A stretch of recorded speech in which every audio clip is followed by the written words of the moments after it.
साहब, साहब आपने जो हमारे लिए किया कोई अपनों के लिए भी नहीं करता साहब। साहब वो हाँ साहब, हाँ साहब, वो मैं आपको कोई शिकायत का मौका नहीं दूंगा साहब। तो जो जैसे भी बोलेंगे मैं करूंगा ना साहब।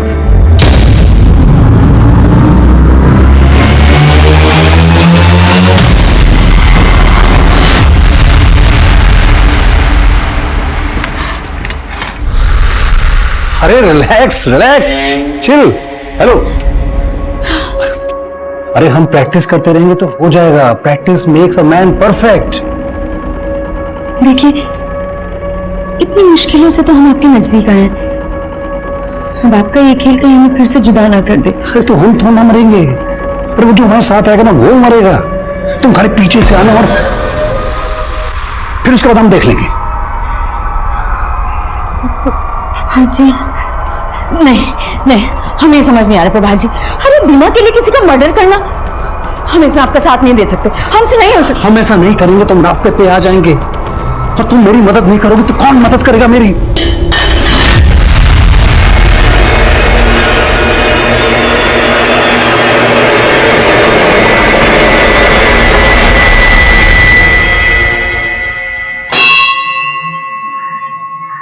भगवान, हम गलत नहीं हैं क्योंकि आप हमारे साथ हैं।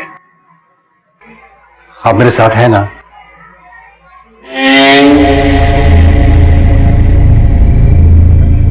साहब दो ना साहब, कुछ दो ना साहब जी, कुछ दो ना साहब, बहुत भूखा हो साहब जी, कुछ नहीं खाया। भगवान आपकी हर इच्छा पूरी करेगा साहब।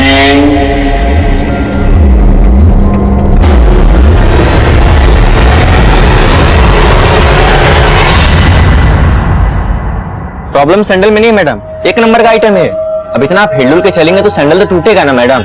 What do you mean by हिलडुल के चलना? मतलब what do you mean to say मुझे चलना नहीं आता है? एक तो रद्दी माल बेच रहे हो, ऊपर से मुझे कर दिखा रहे हो। हाँ? Is he mad? मैडम, इसका तरफ से हम सॉरी बोलते हैं। और पापा पर बात कैसे कर रही है, आप देख रहे हैं ना। तुम चुप रहो एकदम। मैडम, 2 दिन में आपका सैंडल बनवा के देंगे। 2 दिन के अंदर मुझे अपना सैंडल वापस चाहिए, नहीं तो पैसा वापस लेके जाऊंगी मैं। Stupid idiot fools.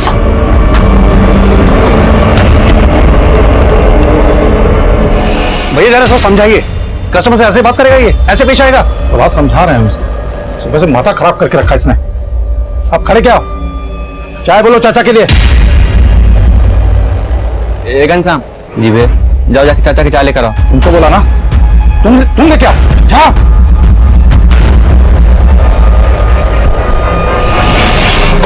नमस्कार, मैं senior inspector Abhimanyu Jindal, crime petrol Dastak में आप सभी का स्वागत करता हूं। आज जो केस मैं आप लोगों के सामने रखने जा रहा हूं वो कहीं ना कहीं हर आम आदमी से जुड़ा है, जिसकी जिंदगी में अपराध कोसों दूर होता है, लेकिन एक भूल जिंदगी भर का पछतावा बन जाती है। जब कोई सही इंसान गलत राह पर होता है तो उसे समझने की एक दस्तक जरूर मिलती है, लेकिन जब कोई गलत को सही ठहराने की साजिश करता है तो उसके द्वारा उठाया गया हर कदम एक भयानक अंत की दस्तक दे रहा होता है।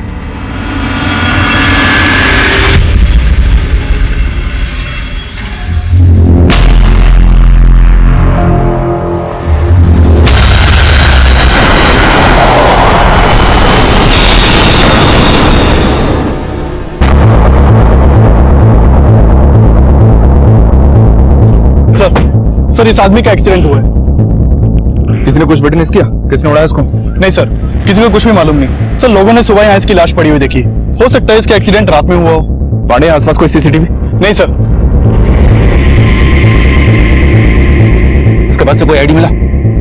सर, इसका ड्राइविंग लाइसेंस मिला है और ये आधार कार्ड। प्रभात जी, प्रभात जी, ये आपको क्या हो गया प्रभात जी? उठिए ना प्रभात जी।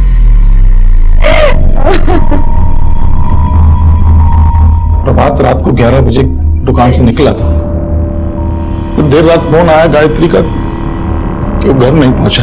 हम ढूंढ ही रहे थे कि सुबह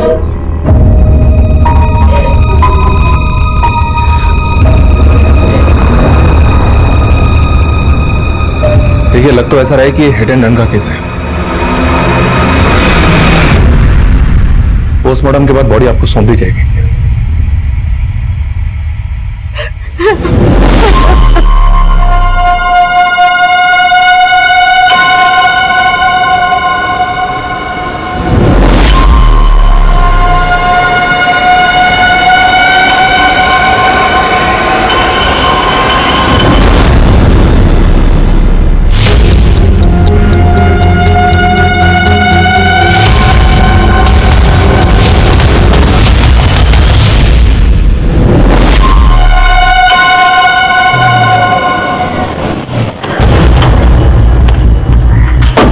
सर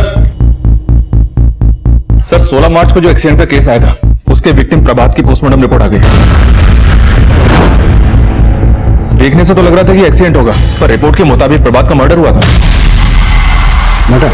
जी हाँ सर, बॉडी पर प्राइमरी इंपैक्ट पीठ पर है। शायद किसी व्हीकल ने डायरेक्टली प्रभात को पीछे से टक्कर मारी। अगर किसी व्हीकल ने प्रभात की पीठ पर डायरेक्ट टक्कर मारी है, मतलब प्रभात पैदल चल रहा होगा।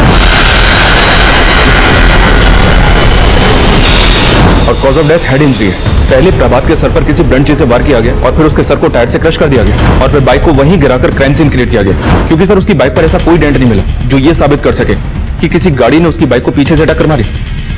मतलब प्रभात का मर्डर हुआ है और उसे एक्सीडेंट देने की कोशिश की गई है। सर, जिस प्रभात नाम के आदमी की लाश हमें राजनगर में मिली थी, उसका बड़ा भाई आया।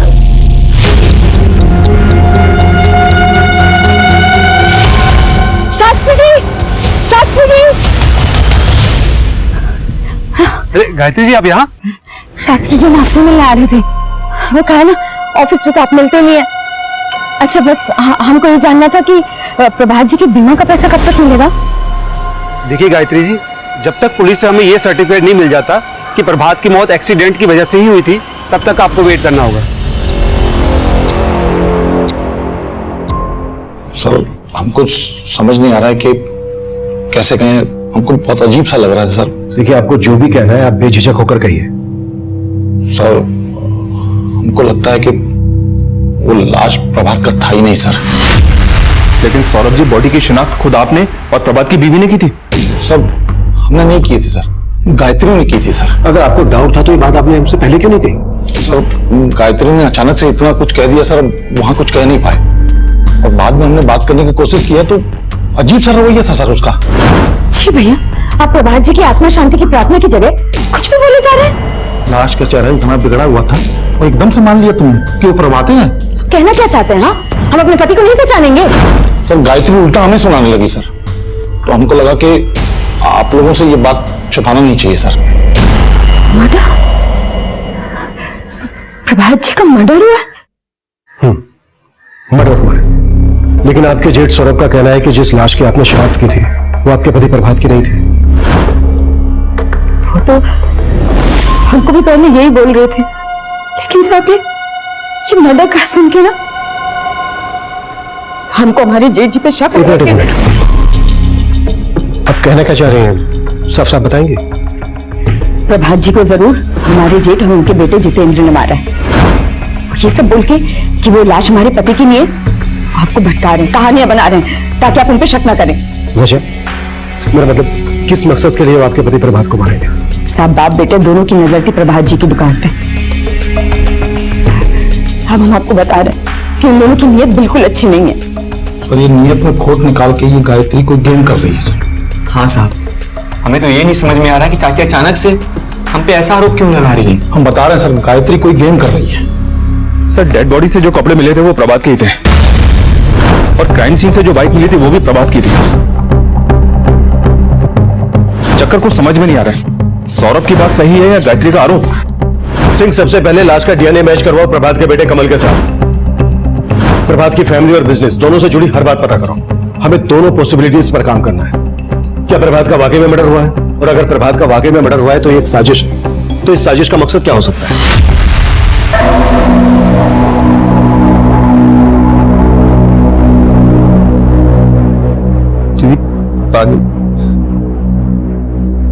दीदी आप टूट जाओगी तो कैसे चलेगा? दीदी रो मत ना दीदी, सब ठीक हो जाएगा। दीदी आप रो मत। आप रो क्यों रहे हो? अरे कमल बेटा, मम्मी नहीं रो रही, वो मम्मी की ना आंख में कुछ चला गया था। तू ये बता, तू कानपुर चलेगा मामा के साथ? चलेगा ना? दीदी आप कानपुर चलो हमारे साथ, वैसे भी जीजा जी के नहीं हर्ष, हम नहीं जाएंगे, हमें अभी यहीं रहना होगा।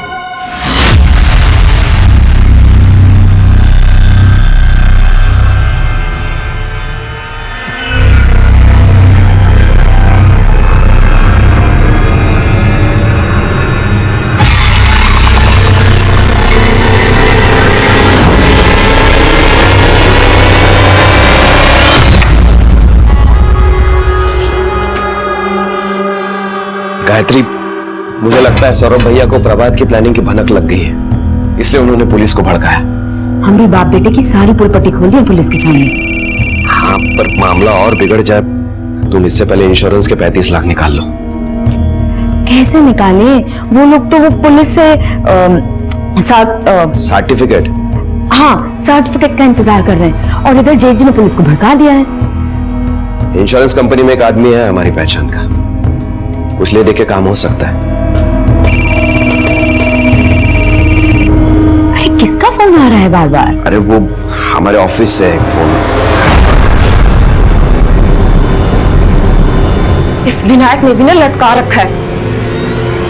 क्या कर रहा है कुछ समझ नहीं आ रहा।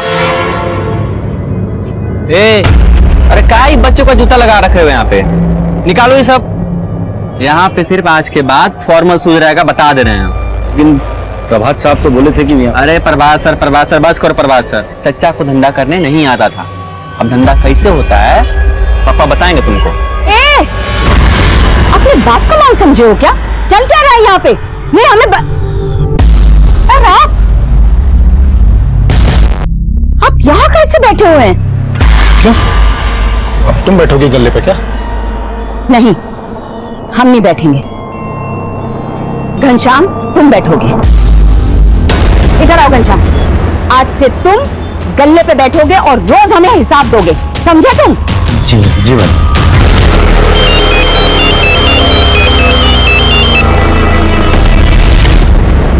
अरे काहे हमें इतना परेशान कर रहे हो आप? अरे परेशानी हमको हो रही है भाभी जी। पूरे 10 लाख रुपए लिए थे प्रभात ने। और एक बात बताइए, वो बीमा वाला पैसा नहीं मिला आपको अभी तक? नहीं मिला है। अगर मिल चुका होता तो हम आपको पैसे लौटा देते ना। लौटाना तो आपको पड़ेगा ही भाभी जी। वो बीमा वाले के पीछे पड़िए और पैसा निकलवाइए। सर, प्रभात की बीवी गायत्री, भाई और भतीजे के कॉल रिकॉर्ड्स में तो शक करने जैसा कुछ नहीं मिला, पर मैं प्रभात के सीए से मिला जो पिछले कई सालों से प्रभात की शू शॉप के अकाउंट्स देख रहे हैं। उसका कहना है कि कुछ महीनों से प्रभात की दुकान घाटे में चल रही थी। प्रभात ने कई लोगों से कर्जा भी ले रखा था। एक बात और सर, प्रभात ने सिर्फ 3 महीने पहले 35 लाख की एक टर्म इंश्योरेंस पॉलिसी ली थी। तो तुम्हें क्या लग रहा है, ये साजिश इंश्योरेंस पॉलिसी के 35 लाख रुपए निकालने के लिए रची गई थी? पक्का तो नहीं कर सकते सर, हो भी सकता है। इंश्योरेंस पॉलिसी के पैसे लेने के लिए कोई अपना मर्डर प्लान करे, ऐसे एंगल्स कई केसेस में देखने को मिलते हैं। इस केस में भी यही एंगल था। प्रभात ने वाकई में अपनी डेथ प्लान की थी। अरे तो हम थोड़ा ना मरेंगे, अरे वो जो हमारे साथ आएगा ना वो मरेगा। लेकिन पोस्टमार्टम से यह साफ हो गया था कि एक्सीडेंट नहीं बल्कि मर्डर था। और यह मर्डर किसका हुआ था, यह खुलासा वाकई में हैरान कर देने वाला था। Sir DNA report. इस डीएनए रिपोर्ट के मुताबिक उस लाश का डीएनए प्रभात के बेटे कमल के डीएनए से मैच हो गया। मतलब प्रभात की बीवी गायत्री सही बोल रही थी, ये लाश प्रभात की ही थी। मम्मी, अब ठीक लग रहा है? अभी कुछ ठीक नहीं है, लेकिन धीरे धीरे सब ठीक हो जाएगा। अच्छा मम्मी, पापा कब आए? पापा घर पे नहीं आएंगे। जब हम बाहर घूमने जाएंगे ना, तब वो हमको वहां मिलेंगे, समझे?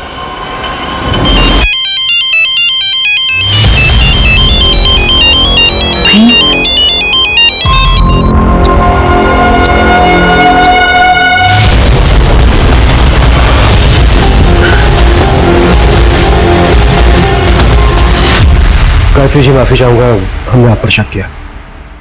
दरअसल आप बिल्कुल सही कह रही थी, वो लाश आपके पति प्रभात की ही थी। आपने अपने जेठ सौरभ और उसके बेटे जितेंद्र पर शक जताया था। अब हम इसी दिशा में काम कर रहे हैं।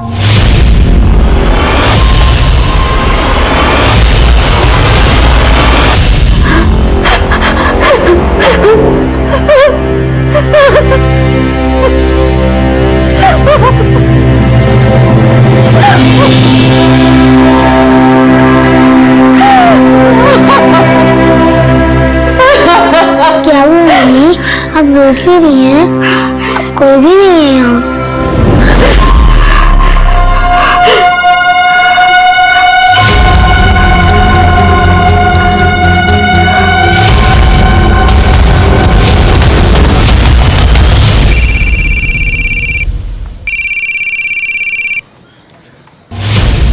गायत्री भाभी?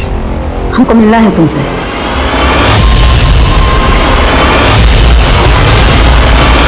सिंह, अब हमारा फोकस क्लियर है। यह केस प्रभात की हत्या का ही है। अब हमें यह पता लगाना है कि प्रभात की हत्या के पीछे किसका और क्या मोटिव हो सकता है। फिलहाल सबसे बड़ा मोटिव तो सौरभ का ही दिख रहा है सर। इसके बेटे जितेंद्र के बारे में पता किया मैंने, एक नंबर का चर्सी है।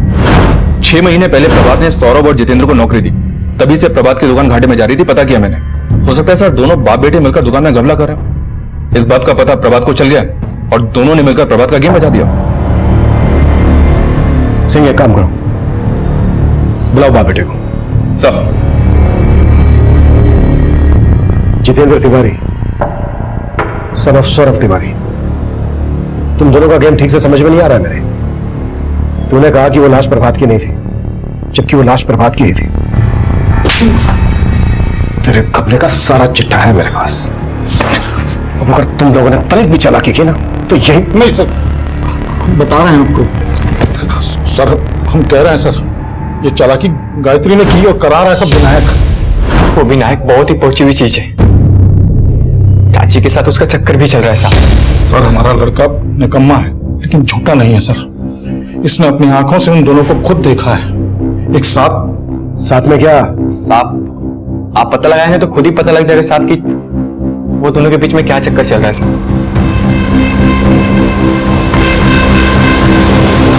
विनायक, अब सर से पानी ऊपर जा चुका है। अगर मुझे पता चला ना कि तुम मेरे साथ कोई गेम कर रहे हो तो तुम्हारे लिए बिल्कुल अच्छा नहीं होगा। क्या अच्छा नहीं होगा? उससे ऐसे दोबारा बात की ना तो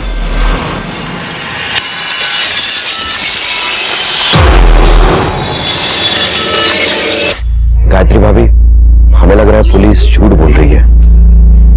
भगवान करे यही सच हो। पर प्रभात जी हमसे बात क्यों नहीं कर रहे हैं? भाभी, उसने कहा था ना कि वो कुछ दिन गायब रहेगा, इसीलिए शायद। प्रभात और गायत्री से जुड़ी कुछ बातें पता चली है सर। प्रभात की मौत के बाद से ही ये गायत्री इंश्योरेंस कंपनी के लगातार चक्कर लगा रही है।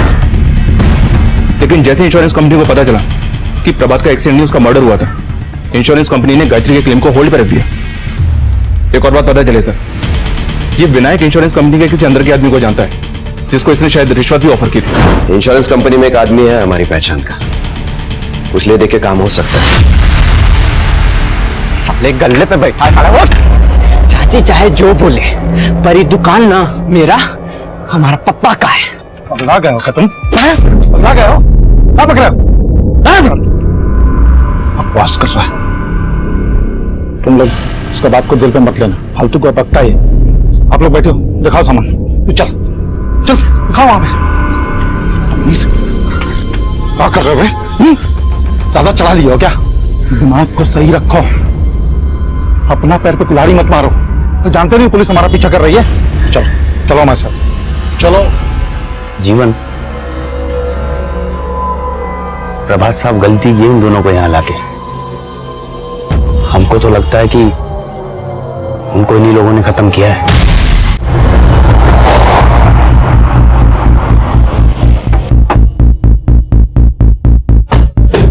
कुछ दिन पहले केस आया था मेरे पास, जिसमें एक पत्नी ने अपने प्रेमी के साथ मिलकर अपने पति को ऊपर पहुंचा दिया।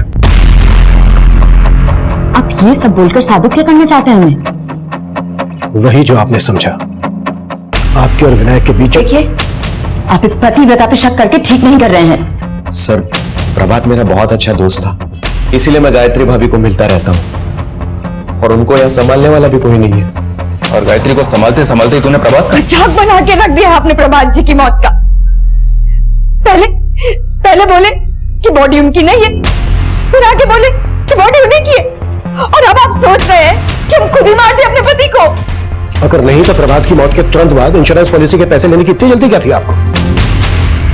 अगर पॉलिसी के पैसे जल्दी मिल गए होते ना तो आप और विनायक कभी के रफू चक्कर हो गए होते।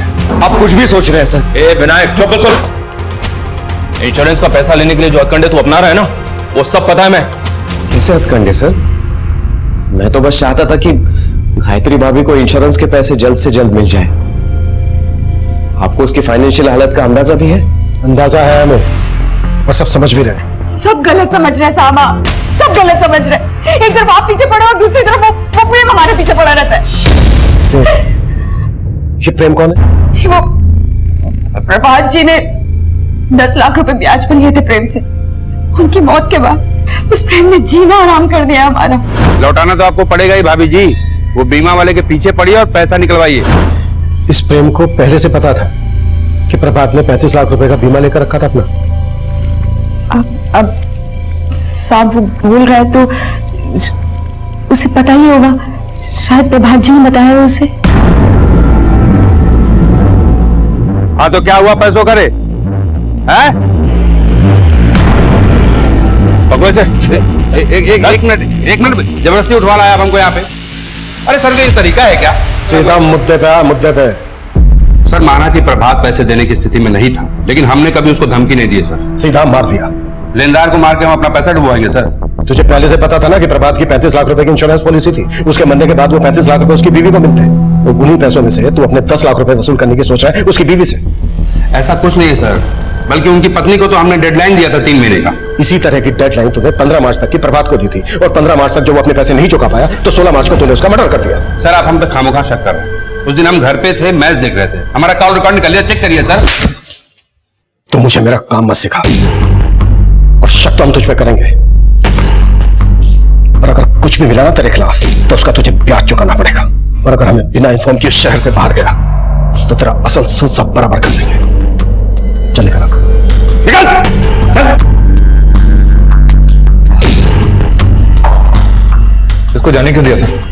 अपने तरीके से पूछताछ करते 2 मिनट में सब उगल देता। नहीं सिंह, इसे क्या बोलना है पहले से तैयारी करके आया है। प्रभात की मर्डर वाली रात की इसकी सारी एक्टिविटीज चेक करो, नजर रखो इस पर। साहब जी, साहब जी, साहब जी, साहब जी, साहब जी, साहब जी।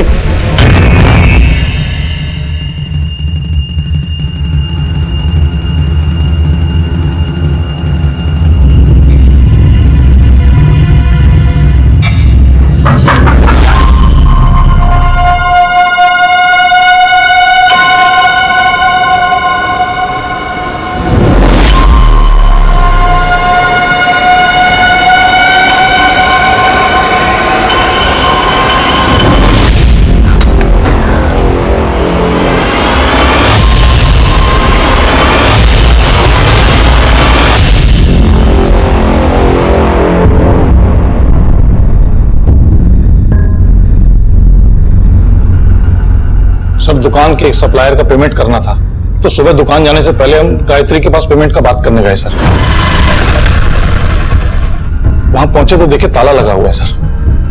हम गायत्री को फोन किए, उससे चौप हो रहा था। उसके बाद हम वहां से निकल ही रहे थे कि भीतर से कमल का रोने का आवाज आया सर। हम पड़ोसी को सबको इकट्ठा किए और ताला तोड़ दिया सर। बहुत जगह ढूंढे, बहुत जगह बात किए, गायत्री का कुछ पता नहीं चल रहा है सर।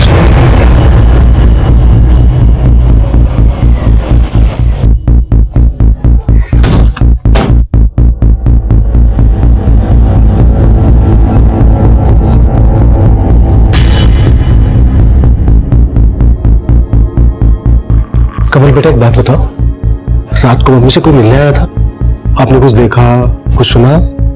मम्मी ने हमें रात को ही सुला दिया था, और जब हम सुबह उठे तो मम्मी नहीं मिलती। मम्मी कहाँ? सर अंदर रूम में ये कुछ डॉक्यूमेंट्स मिले सर। ये तो प्रभात के इंश्योरेंस के पेपर है। सर घर में कुछ भी सस्पिशियस नहीं मिला है, लेकिन सर गायत्री इस तरह से अपने बेटे को घर में बंद करके कहीं गायब हो जाएगी, चक्कर समझ में नहीं आ रहा है। सिंह ये विनायक और गायत्री की चाल भी हो सकती है। शायद गायत्री अपने बेटे कमल को घर पर छोड़कर इसलिए गायब हुई होगी ताकि हमें लगे कि गायत्री खुद से गायब नहीं हुई है, बल्कि किसी ने उसे गायब किया है। सिंह पड़ोसी से पूछताछ कर।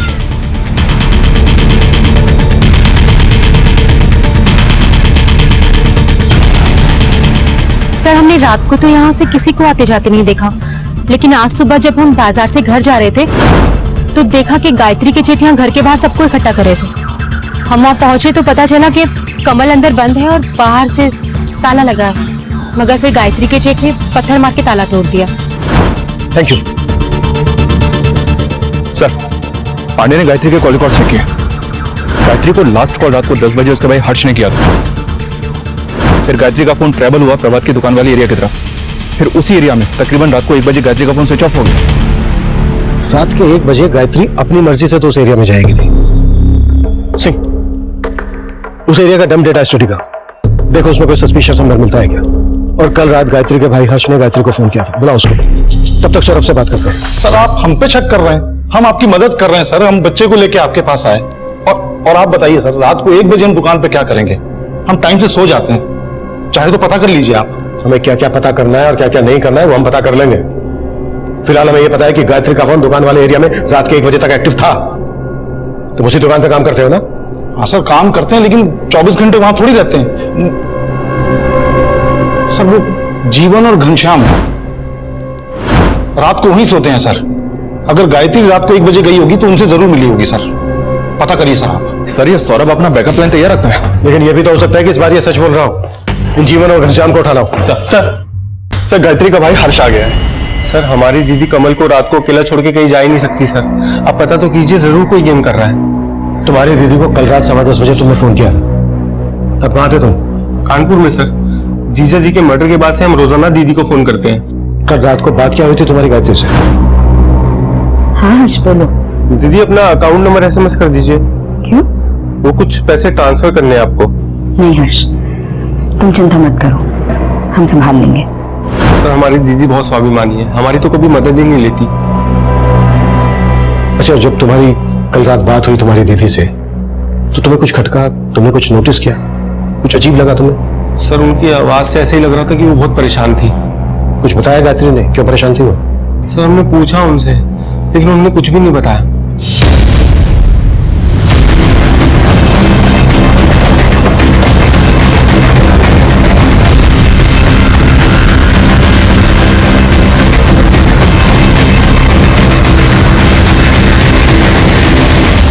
सब दुकान तो रात को 11 बजे बंद हो जाती है, इतनी रात को गायत्री भाभी वहां क्यों आएंगी?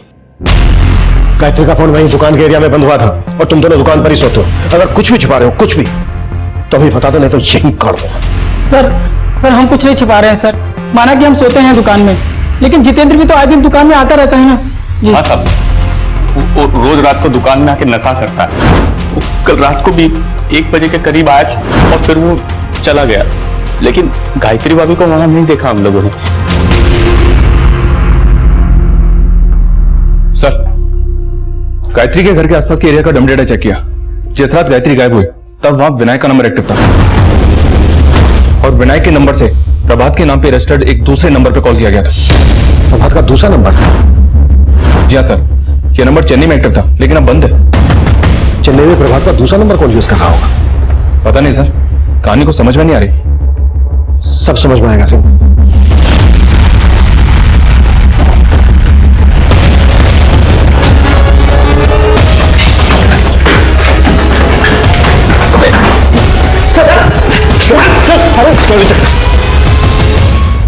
अरे विनायक बाबू, क्या प्लानिंग की है आपने और गायत्री ने?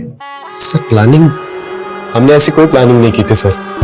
देखिए सर, मैं मानता हूं कि मैं उस रात गायत्री भाभी को मिलने गया था, लेकिन गायत्री भाभी कहाँ गायब हो गई? गायब हो गई या छिपा के रखा है उसे कहीं? भाकर वहीं जा रहा था ना उसके पास, चेन्नई। चेन्नई? हाँ चेन्नई। वहां प्रभात का दूसरा नंबर एक्टिव था। नहीं सर, मुझे सच में इसके बारे में कुछ नहीं पता। ऊपर देख, ऊपर देखो। सर बता रहा हूँ सर। तुम जल्दी क्या है? अब बोल। सर प्रभात का ये नंबर अंजलि यूज करती थी। कौन अंजलि? अंजलि उसकी गर्लफ्रेंड थी। प्रभात की गर्लफ्रेंड? जी सर, प्रभात और अंजलि का अफेयर चल रहा था। वो प्रभात की कस्टमर थी और दोनों में प्यार हो गया था। प्रभात और अंजलि हमेशा मेरे घर में ही मिला करते थे। सर प्रभात में और गायत्री भाभी में पहले हमेशा अनबन हुआ करती थी। अंजलि को पाने के लिए उसने फिर से गायत्री भाभी से रिश्ता सुधारना शुरू कर दिया और इसीलिए उसने अपना फेक डेथ प्लान कर दिया। Fake death? मेरी जगह कोई और मरेगा और इंश्योरेंस के पैसे पाने के लिए मुझे गायत्री को अपने फेवर में करना पड़ेगा। अंजलि तुझे इतनी पसंद है तो तू गायत्री भाभी से डिवोर्स ले ले। अरे तेरा दिमाग खराब है? सर से लेकर पैर तक मैं कर्जे में डूबा पड़ा हूं यार। मैंने सब सोच लिया। मेरी फेक डेथ के बाद तुझे गायत्री को इंश्योरेंस के पैसे दिलवाने में मदद करनी पड़ेगी। सर वो अंजलि के प्यार में इतना पागल हो गया था कि दूसरे की लाश को अपनी लाश साबित करने का प्लान कर चुका था। दूसरा कौन? सर इसके अलावा मुझे कुछ नहीं मालूम सर। हाँ लेकिन उसने किसी को तो टारगेट किया था जिसका वो शायद मर्डर करने वाला था, लेकिन जब पता चला कि प्रभात का ही मर्डर हो गया तो कुछ समझ में नहीं आया। वहां चेन्नई में अंजलि प्रभात का इंतजार कर रही थी। विनायक मैं तुम्हें कब से कॉल कर रही हूँ, तुम मेरा फोन क्यों नहीं पिक कर रहे हो? और इधर मैं गायत्री भाभी को इंश्योरेंस के पैसे दिलवाने में मदद कर रहा था। इंश्योरेंस कंपनी में एक आदमी है हमारी पहचान का, कुछ ले दे के काम हो सकता है। कल रात गायत्री से मिलने क्यों गया था उसके घर? वो तो गायत्री भाभी ने खुद फोन करके बुलाया था। सर गायत्री भाभी रोजाना प्रभात के बारे में पूछती थी, उस रात भी उन्होंने प्रभात के बारे में ही पूछने के लिए बुलाया था। तुम बोले थे कि पुलिस झूठ बोल रही है कि प्रभात जी का मर्डर हुआ है, तो अगर प्रभात जी का मर्डर नहीं हुआ है तो प्रभात जी का है? भाभी हमें नहीं पता। नहीं पता मतलब? हाँ हमें तो लग रहा है कि पुलिस जो कह रही है शायद वही सच हो। उसके लिए आंसू बहाने की जरूरत नहीं है, वो आपको धोखा दे रहा था। हाँ उसका दूसरी लड़की के साथ चक्कर चल रहा था। कौन लड़की? सर उस रात गायत्री भाभी ने अंजलि के बारे में पूछा और हमें जबरदस्ती अंजलि को फोन करवाया। सर गायत्री भाभी की आवाज सुनते अंजलि ने फोन कट कर दिया। उसके बाद मैं वहां से चला गया, मुझे नहीं पता सर उसके बाद क्या हुआ और गायत्री भाभी कहाँ है और प्रभात को किसने मारा। अंजलि का कोई फोटो है तेरे पास? हाँ sir, social media messenger DP में उसका फोटो है सर। सर हाईवे के पास एक औरत की लाश मिली।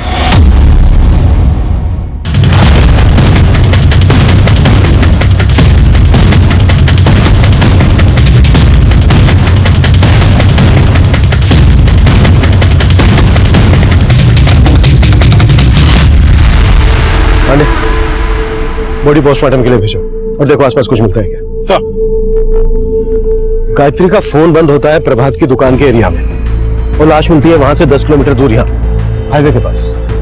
मुझे तो ये विनायक का ही गेम लग रहा सर, और ये भी हो सकता है कि प्रभात के मर्डर का प्लान अंजलि और विनायक दोनों ने मिलकर बनाया और इस बात का पता गायत्री को लग गया हो, इसलिए दोनों ने मिलकर गायत्री को मार दिया। हमें लग रहा था कि अंजलि इस गेम की मास्टर प्लानर है, लेकिन अपना फेक एक्सीडेंट प्लान करने वाला प्रभात इस केस का असली मास्टरमाइंड है। लेकिन उसका मर्डर कैसे हुआ, किसने किया, यह खुलासा चौंकाने वाला था। लेकिन इस केस की सबसे बड़ी विक्टिम गायत्री थी, जो अपने पति प्रभात के धोखे का शिकार हुई थी। गायत्री और प्रभात की आपबीती की गाज उनके बेटे कमल पर गिरी, जो अब अनाथ हो चुका है। प्रभात के बाद गायत्री का मर्डर किसने किया होगा, यह तब हमारे लिए पहेली बना हुआ था, जिसका जवाब हम अंजलि की तलाश में ढूंढ रहे थे। और अंजलि का गायब होने का खुलासा भी कोई कम चौंकाने वाला नहीं था। सर विनायक ने कहा था कि अंजलि इंद्रपुरम में रहती थी। इंद्रपुरम पुलिस से कांटेक्ट किया तो उन्होंने बताया है कि वहां एक लड़की की मिसिंग कंप्लेंट फाइल हुई थी। रिपोर्ट में लड़की का चेहरा तो अंजलि से मिलता था, पर कंप्लेंट किसी सोनाली शर्मा के नाम से फाइल हुई थी और ये कंप्लेंट करने वाला कोई और नहीं, अंजलि उर्फ सोनाली का फादर ही है। मैंने बात की उनसे। सर ये अंजलि नहीं है, मेरी बेटी सोनाली है और मैं किसी प्रभात को नहीं जानता सर। सोनाली करती क्या है? एस्पायरिंग मॉडल है सर, और हमें ये बात पसंद नहीं है। ये सोनाली गायब कब से है? 9 मार्च से। प्रभात का मर्डर होता है 16 मार्च को और ये लड़की अंजलि उर्फ सोनाली 9 मार्च को गायब होती है। और विनायक जिस नंबर पर इस सोनाली को फोन करता है वो नंबर गायत्री के मर्डर वाली रात तक चेन्नई में एक्टिव था। I'm sure sir, कि विनायक कोई गेम खेल रहा है। लेकिन सर इस विनायक ने जितना बोला है उसके आगे कुछ उगल नहीं रहा है। इसका तो ये भी कहना है कि वो ये तक नहीं जानता कि अंजलि का असली नाम सोनाली है। इस सोनाली का कैसे भी करके पता लगाना होगा सिंह, यही हमें इस केस की जड़ तक लेकर जाएगी। आजा, देखो तुम्हारे लिए क्या लाए हैं। टॉफी ले ले ले, पकड़ो। क्यों डरा रहे हो? अब इसे भी मारने का इरादा है क्या? इरादा तुम्हारा है आंटी, पापा ने तुम पे नजर रखने के लिए बोला है, कहीं चाचा चाची की तरह कमल को भी मार डाला तो। क्या सबको अपनी जैसा समझते हो? चलो निकलो यहाँ से, मैं अभी पुलिस को फोन कर दूंगी। सर पोस्टमार्टम रिपोर्ट के मुताबिक गायत्री की मौत गला दबा के हुई उस रात तकरीबन 12 बजे के आसपास। गायत्री का मर्डर होता है रात के 12 बजे और गायत्री का फोन प्रभात की दुकान वाले एरिया में बंद होता है रात के 1 बजे। मतलब साफ है सिंह, गायत्री के मर्डर के बाद उसका फोन पर्पसली उस एरिया में ले जाया गया।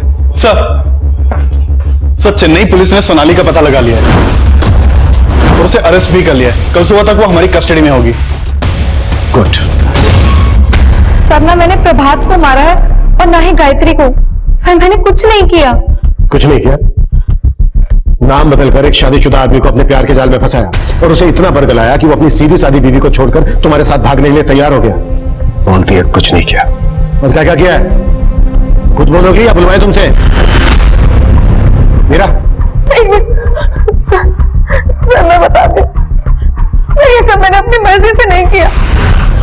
मुझे हर्ष ने बोला था उसके जीजा जी को फंसाने के लिए।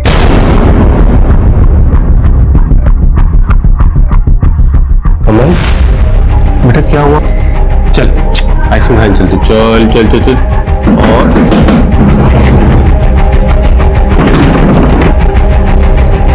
सर हमारा और सोनाली का अफेयर बहुत पहले से था। हमने इस सोनाली को बताया था कि हमारे जीजा जी गाजियाबाद में रहते हैं। और सर प्रभात के शॉप में अक्सर जाया करती थी। प्रभात जिस तरह मेरे साथ पेश आता था मुझे लग रहा था कि वो मेरे साथ फ्लर्ट कर रहा है। और जब मुझे पता चला कि प्रभात हर्ष की जीजा है तो वो प्लान हर्ष ने ही बनाया था। कैसा प्लान? कैसा प्लान? हमें लगता था कि हमारे जीजा के पास बहुत पैसा है, हमें पैसे की जरूरत थी सर। और सोनाली को भी हमारे कहने पे सोनाली ने हमारे जीजा से अफेयर शुरू कर दिया। वाकई में आपका कलेक्शन बहुत अच्छा है। Thank you very much. You welcome. आते रहिएगा। यस राव।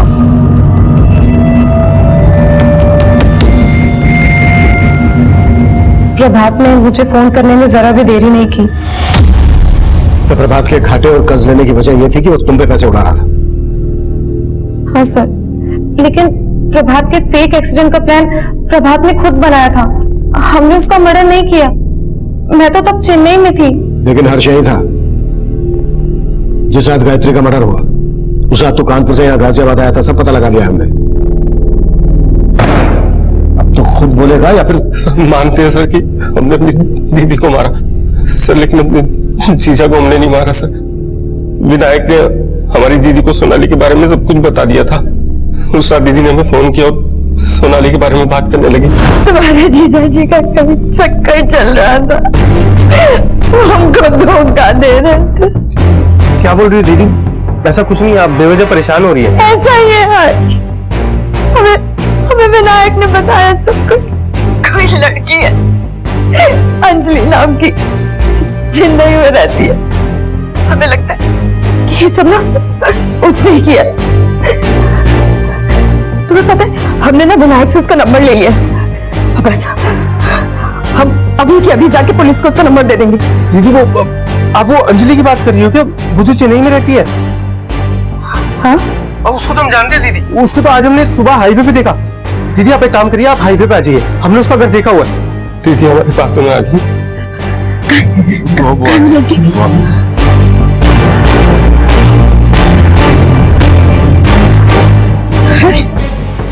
तो तुम अंधेरा जंगल है, वो लड़की का है हर्ष। सॉरी दीदी। सॉरी क्यों? और गायत्री को मारने के बाद तू गायत्री का फोन लेकर प्रभात की दुकान वाले एरिया में गया। तुझे लगा कि हम सौरभ और उसके बेटे जितेंद्र का शक करेंगे। हाँ सर, लेकिन हमने अपने जीजा को नहीं मारा सर। सर हमारा प्लान तो ये था कि जब हमारा जीजा हमारी गायत्री दीदी से इंश्योरेंस का पैसा लेकर उनको डिच करेगा तो हम अपने जीजा को डिच करके भाग जाएंगे सर। और तेरा जीजा प्रभात किसी और को डिच करके उसे मारना चाहता था। कौन था वो आदमी? सर प्रभात रोजाना एक मंदिर जाते थे। वहां पर एक बंसी नाम का भिखारी है। भगवान आपकी हर इच्छा पूरी करेगा साहब। प्रभात अपने फेक एक्सीडेंट के लिए उसे बलि का बकरा बनाना चाहता था और मुझे लगता है सर ये उसी ने किया है। प्लान के मुताबिक जब प्रभात चेन्नई नहीं आया तो मैंने हर्ष को कहा उसका पता करने के लिए। सब पहले तो बंसी गायब था, लेकिन फिर जब उनको मिला तो बिल्कुल नए कपड़े डाला हुआ था सर। सच का पता करने के लिए हमारी से हाथापाई तक हुई, लेकिन वो भाग गया। सर हमें पक्का लगता है कि उस बंसी ने प्रभात को मारा है। जब उसे पता चला होगा कि प्रभात उसे मारना चाहता है तो उसने ही प्रभात को मार दिया होगा। हमने उस भिखारी को ढूंढने की कोशिश की, वो हमें नहीं मिला, गायब था।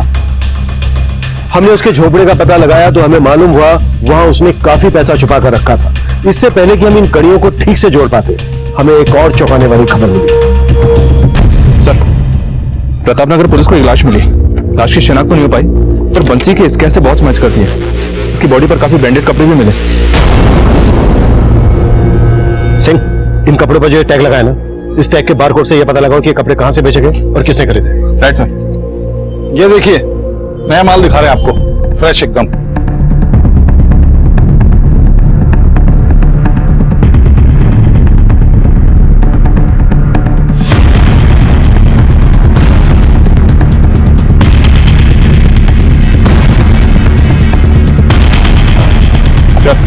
सर मुझे कहा नहीं सर, मैंने क्या किया सर? बंसी के लिए कपड़े तो नहीं खरीदे थे ना? बंसी? सर लेकिन सर आप लोग क्या कह रहे हैं, हमें कुछ समझ में नहीं आ रहा है। सीसीटीवी में बंसी के लिए कपड़े खरीदता हुआ दिखा है तो? सर कौन से कपड़े सर, हमने नहीं खरीदे। ऊपर दे। सर बताते हैं सर, मारिए मत, बताते हैं। हमने ही मारा है बंसी को, क्योंकि बंसी ही जानता था कि हमने प्रभात भैया का भी खून किया था।